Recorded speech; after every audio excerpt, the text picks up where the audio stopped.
Hello beautiful people, this is Ashish, you are watching Legal Insane.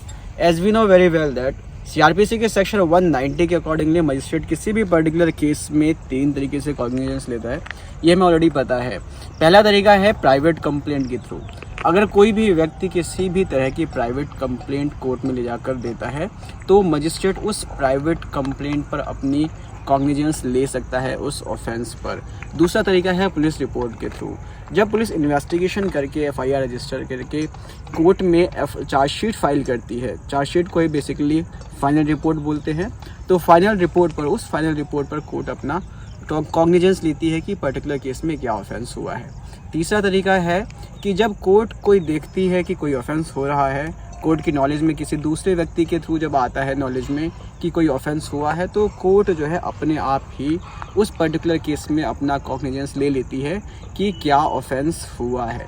ये बताता है section 190। Basically जो दूसरी चीज़ सेक्शन 190 में समझने की है वो ये कि जो जुडिशियल मजिस्ट्रेट फर्स्ट क्लास होता है उसी के पास पावर होता है सेक्शन 190 में कॉग्निजेंस लेने का।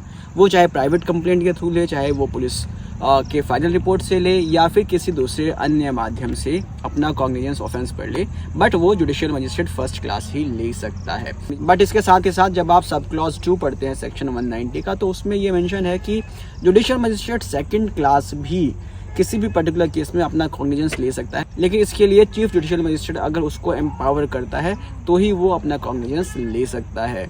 अब समझते हैं कि सेक्शन 191 बेसिकली क्या कहता है। तो जब मजिस्ट्रेट सेक्शन 190 के सब क्लॉज सी में अपना कॉग्निजेंस लेता है, मतलब कि जब कोर्ट को अपने आप ही पता चलता है किसी ऑफेंस के बारे में और कोर्ट उसमें अपना कॉग्निजेंस ले लेती है, तो उसके बाद जो है सेक्शन 191 में एक्यूज्ड के पास ऑप्शन होता है कि वो अपना केस उस पर्टिकुलर कोर्ट में से दूसरी कोर्ट में ट्रांसफ़र करवा सकता है।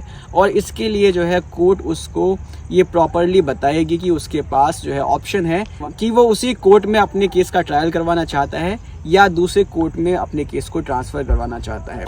तो एक्यूज्ड को अगर लगता है कि वो उस पर्टिकुलर कोर्ट में अपने केस का ट्रायल नहीं करवाना चाहता है, तो इस पर्टिकुलर सिचुएशन में वो सेक्शन 191 में अपने केस को ट्रांसफ़र करवा सकता है दूसरी कोर्ट में। अब किस कोर्ट में केस ट्रांसफ़र होगा, इसका पावर जो है सेशंस कोर्ट या चीफ जुडिशियल मजिस्ट्रेट के पास होता है। चीफ जुडिशियल मजिस्ट्रेट जिस पर्टिकुलर कोर्ट में चाहे उसके केस को ट्रांसफ़र कर सकती है। इसके बाद समझते हैं सीआरपीसी के सेक्शन 192 को। सेक्शन 192 बात करता है केसेस के मेक ओवर करने के बारे में।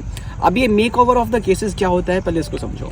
जब कोई बड़ी कोर्ट किसी दूसरी छोटी कोर्ट के पास अपने केस को ट्रांसफ़र करती है या दूसरी कोर्ट को अपने केसेस बांटती है, फॉर एग्जांपल ये समझ लो कि चीफ जुडिशियल मजिस्ट्रेट जब अपनी केसेस को जुडिशियल मजिस्ट्रेट फर्स्ट क्लास या जुडिशियल मजिस्ट्रेट सेकंड क्लास के पास अपने केसेस को ट्रांसफ़र करता है, तो उसको बोलते हैं make over of the case. तो इसी तरीके से सेक्शन 192 बात करता है कि जब किसी भी पर्टिकुलर केस में जब चीफ जुडिशियल मजिस्ट्रेट उस पर्टिकुलर केस में अपना कॉग्निजेंस ले लेता है और लेने के बाद अगर वो अपना केस किसी दूसरे कोर्ट में ट्रांसफ़र करता है, तो उस पर्टिकुलर सिचुएशन को कहते हैं make over of the case. Section 192 में चीफ जुडिशियल मजिस्ट्रेट अपने कोर्ट से दूसरे कोर्ट में जो है अपने केसेस को मेक ओवर कर सकता है। इसी तरीके से जुडिशियल मजिस्ट्रेट फर्स्ट क्लास भी दूसरे कोर्ट्स में अपने केसेस ट्रांसफ़र कर सकता है, लेकिन वो किन कोर्ट्स में अपने केसेस को ट्रांसफ़र करेगा ये डिसाइड करता है चीफ जुडिशियल मजिस्ट्रेट। अब समझते हैं सीआरपीसी के सेक्शन 193 को, जो बेसिकली बात करता है कि कोर्ट ऑफ सेशंस किसी भी पर्टिकुलर केस में अपना कॉग्निजेंस डायरेक्टली नहीं लेता है।